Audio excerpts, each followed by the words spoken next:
brought to you by Chesterfield. Chesterfield packs more pleasure because it's more perfectly packed, thanks to Accuray. They satisfy the most. Around Dodge City and in the territory on West, there's just one way to handle the killers and the spoilers, and that's with a U.S. Marshal and the smell of Gunsmoke.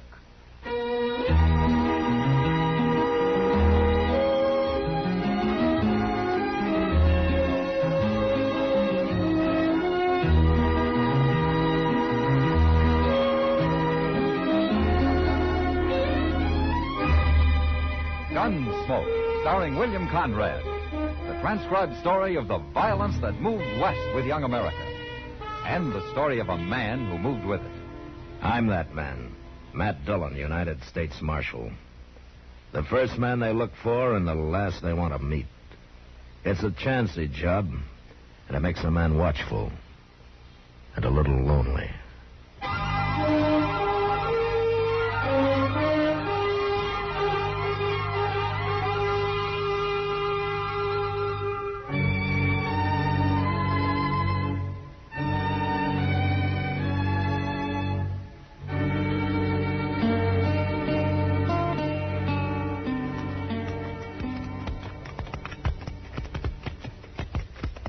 You know that man, Shelby? No. Looks like some kind of tenderfoot to me. Who else is camping in a grove of trees, got no water? You have a little talk with him.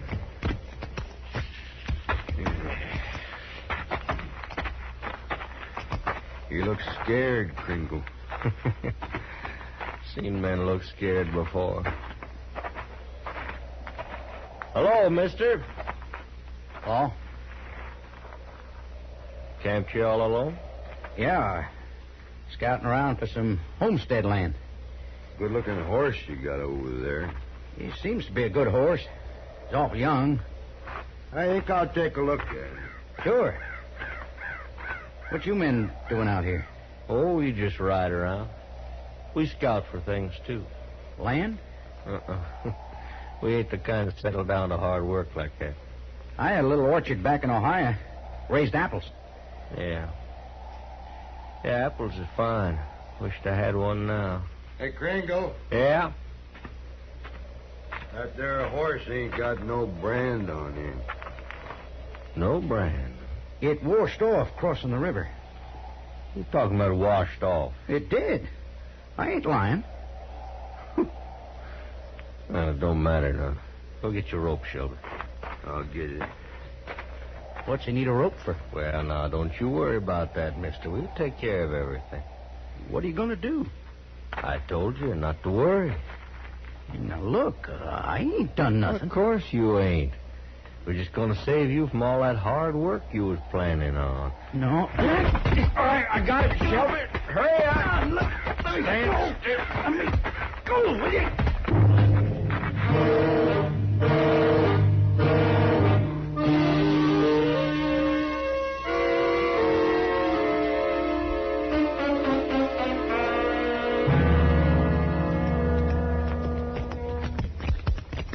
Remember there's water in this grove, Mr. Dillon. Well, if there is, somebody's dug a well, Chester.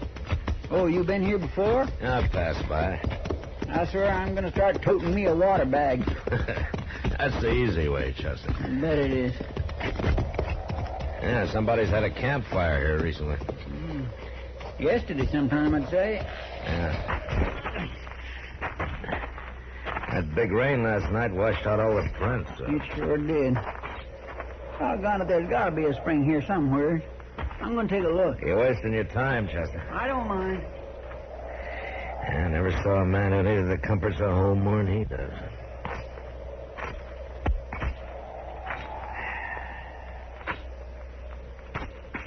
Mr. Dillon! Mr. Dillon, come here, quick! Huh?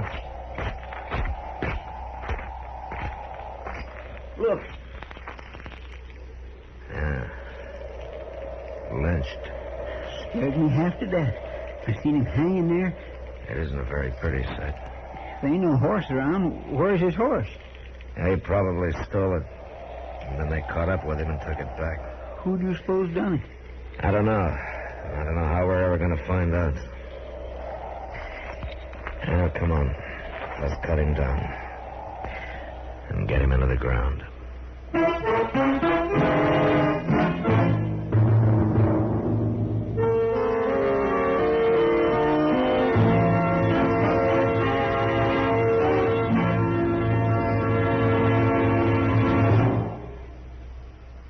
Introducing one of the country's best-known jazz musicians and arrangers, Mr. Bobby Haggart. How about whistling along with him?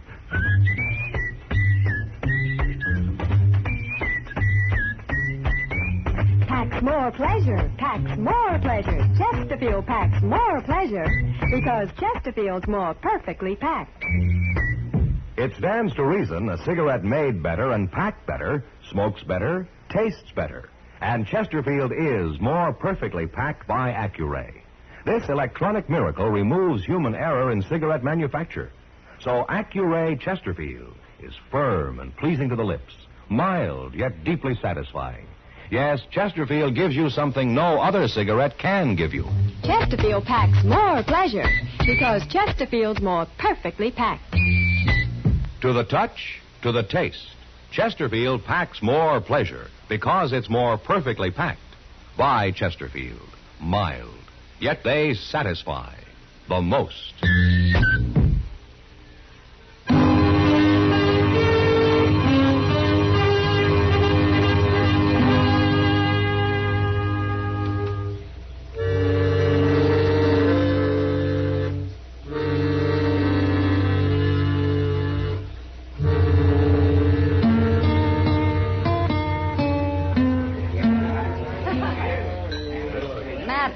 What I'd do if I rode into a grove of trees and found a man hanging there? Well, I hope it never happens, Kitty. How can men do such things? That's easy. For some men. I hope you catch him. I'd like to, Kitty. Who was he, Matt? We found an envelope on him. Yeah? His name was Hank Blennis. Must have been a newcomer. I never heard of him. Well, he wasn't wanted by the law that I know of. But I guess he was a horse thief, all right. They wouldn't have lynched him otherwise, would they? No. Then why don't you find out who's had a horse stolen recently? Well, they wouldn't likely be talking about it now, Kitty. Well, things could be worse, Matt. Oh, what do you mean? Suppose there wasn't any law at all. Then people wouldn't even have to hide what they do. Now at least they know they're doing wrong. Well, that doesn't seem to stop them much. Marshal Dillon? Yeah. My name's Charlie Drain, Marshal. Oh? I run cattle up north on the Republican River. Happened to be in Dodge on business, and I heard about that lynching yesterday. You know something about it, Drain? I know I don't like it. My own pa was lynched, Marshal. A mob strung him up by mistake. I was just a boy, but I seen him do it, and it's laid in my mind ever since. Yeah, I can understand that. But, what about this lynching? It's a big thing with me, Marshal. I can't endure seeing no lynchers get off free. Well, I don't like it myself, Drain. Then you do something about it, or I will. Now, Matt.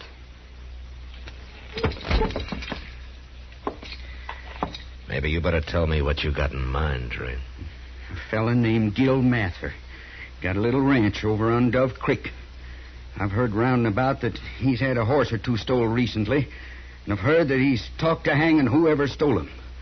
It looks to me like he went and done it, Marshal. I know Gil Mather. Well, then maybe you better go bring him in. Or you will, huh? I'll see him dead. I told you how I feel about things. I ain't fooling, Marshal. Drain, I got some advice for you. Is that so? Why don't you take a walk around Dodge and talk to some people, huh? You ask them what I'm like when somebody tries to crowd me. Then you go sit down somewhere and think about it. You think about it real hard.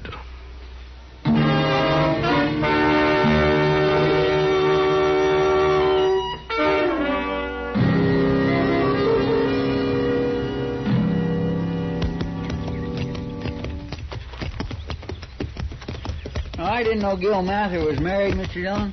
He isn't, Chester. Well, then who's that boy in the corral yonder feeding his horses? That's Billy Driscoll. He works for Mather off and on.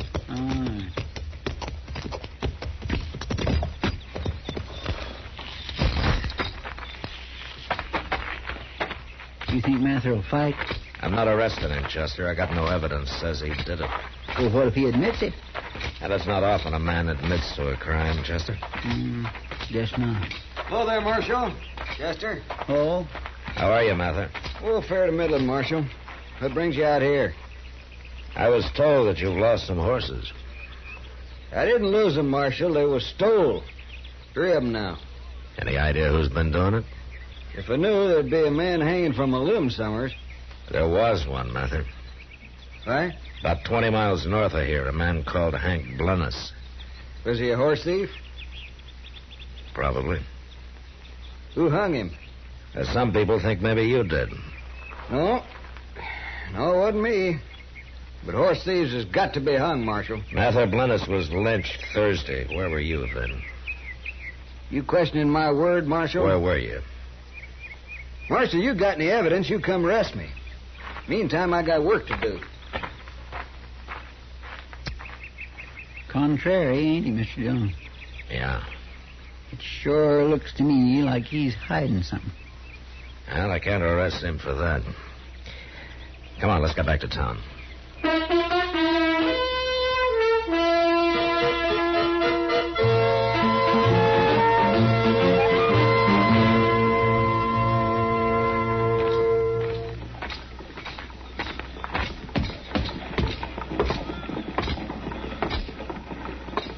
Doc?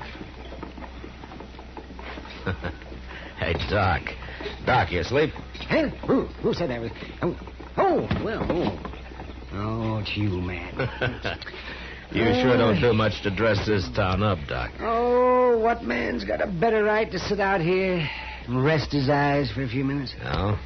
I was up the entire night nursing old Mrs. Jackstone through a fever. Well, maybe we ought to tie a sign on you explaining that, Doc. Folks might not understand otherwise. Oh, folks can go hang. I'm here if anybody needs me. Well, a man would have to be mighty sick to need a doctor who looks like he's sleeping off a drunk. Don't harp at me, Matt Dillon. From what I hear, you're not exactly distinguishing yourself at your own trade.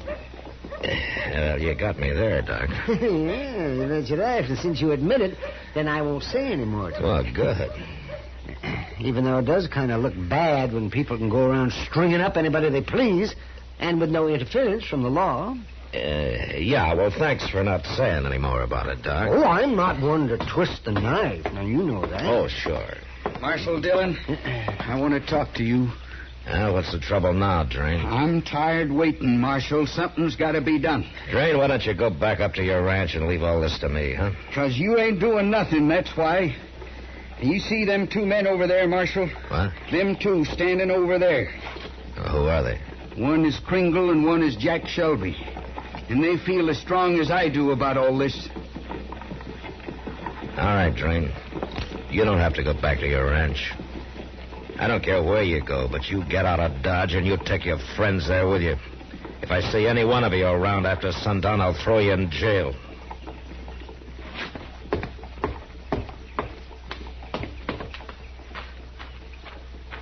I take it back, joking you, Matt. You are kind of up against it. You know, Doc, I just thought of something. Huh? What? That fella Blunnis was obviously a dude. He wasn't even wearing the right kind of clothes for a man who'd been out here very long. Maybe he wasn't a horse thief at all. Then why would anybody lynch him? Well, I'm going over to the stable, Doc. Maybe Moss Grimmick can help me.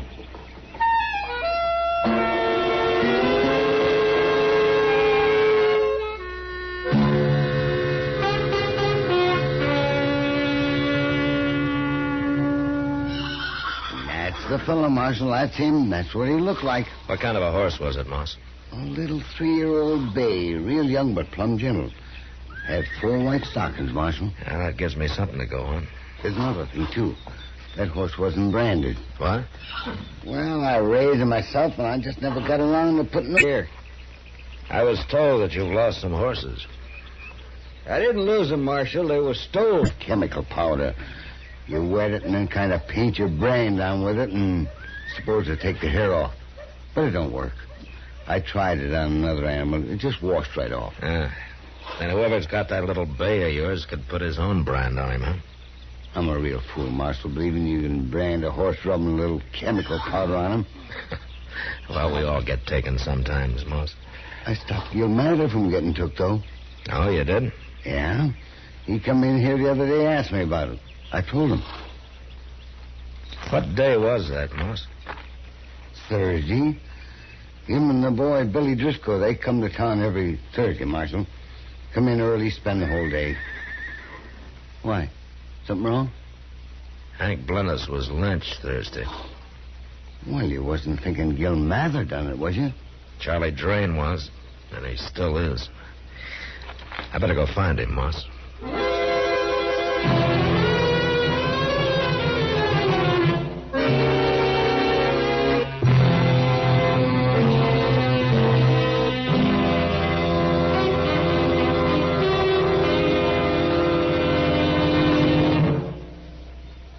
Say, where are you listening to Gunsmoke? In your car? Getting ready for dinner? Oh, I see. Just relaxing in your favorite easy chair. Well, I'd say you're in a good spot right now to really enjoy a Chesterfield. You see, Chesterfield packs more pleasure because it's more perfectly packed. It stands to reason. A cigarette made better and packed better smokes better, tastes better. And Chesterfield is more perfectly packed by Accuray. This electronic miracle removes human error in cigarette manufacture. So Accuray Chesterfield is firm and pleasing to the lips, mild, yet deeply satisfying. Yes, Chesterfield gives you something no other cigarette can give you. Chesterfield packs more pleasure because Chesterfield's more perfectly packed.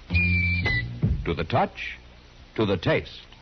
Chesterfield packs more pleasure because it's more perfectly packed. Buy Chesterfield. Mild, yet they satisfy the most.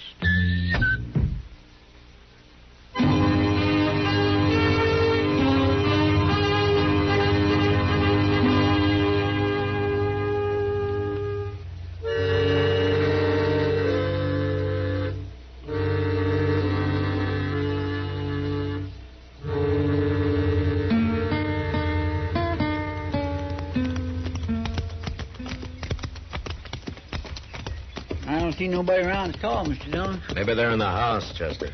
Want for me to go see? We'll tie up here by the barn first. All right, sir.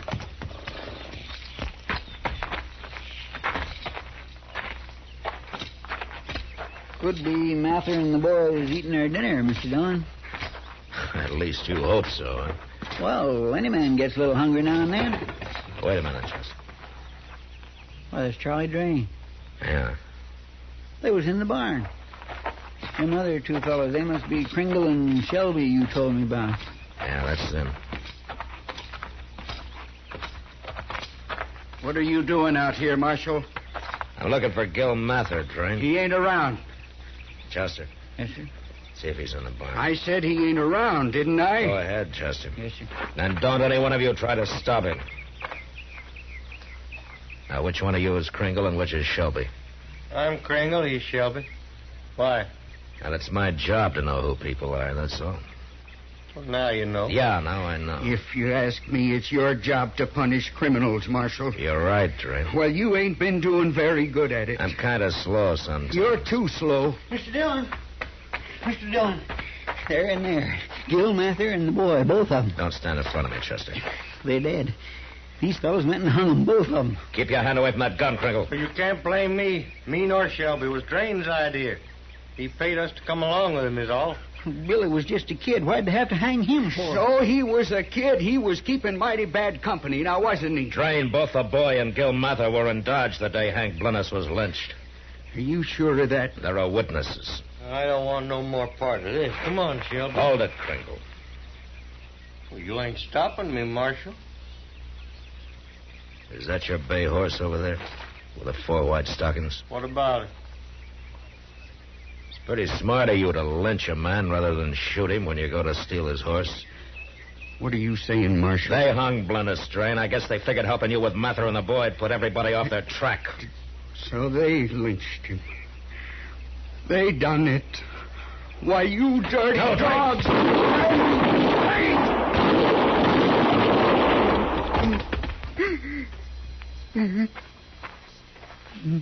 Why, he killed him. He killed both of them. Sure, I killed them. They had it coming now, didn't they? Give me that gun, Train.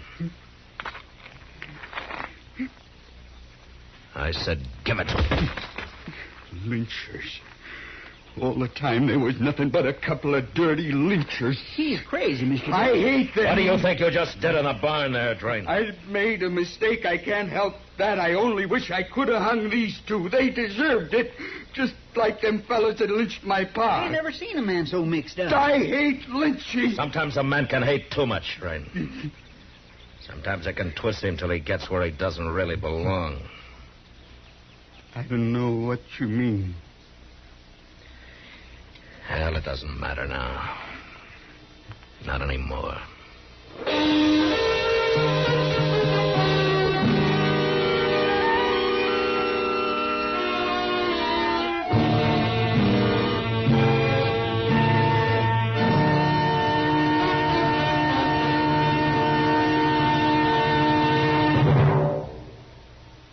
In a moment, our star, William Conrad. When you shop for those last-minute vacation items, don't forget to pick up a couple of cartons of Chesterfields. You'll find it mighty convenient to have a carton or two along in your suitcase. Or, if you're driving, right in the glove compartment. Chesterfield packs more pleasure, more vacation pleasure, because it's more perfectly packed. So buy Chesterfields. Buy them by the carton. Mild, yet they satisfy the most. You know, on the frontier, bullets cost 8 cents apiece, so they were seldom wasted. But next week, it's a stray bullet that kills a man. And that was the West. Good night. Gunsmoke, produced and directed by Norman Macdonnell, stars William Conrad as Matt Dillon, U.S. Marshal. Our story was specially written for Gunsmoke by John Meston, with music composed and conducted by Rex Corey. Sound patterns by Tom Hanley and Bill James. Featured in the cast were Vic Perrin, Harry Bartell, Lawrence Dobkin, John Daynard, Jack Moyles, and James Nusser. Harley Bear is Chester, Howard McNear is Doc, and Georgia Ellis is Kitty.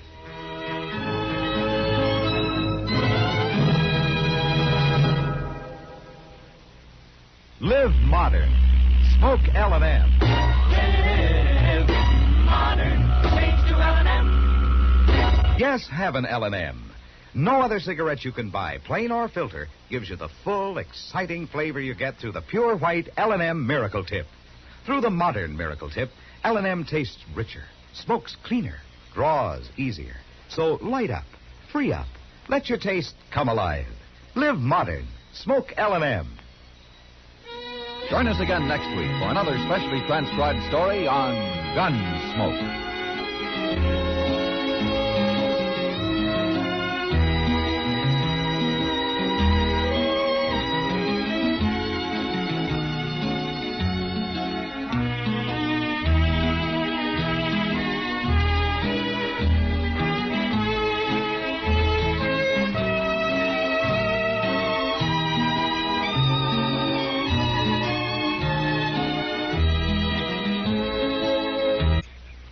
You ain't stopping me, Marshal.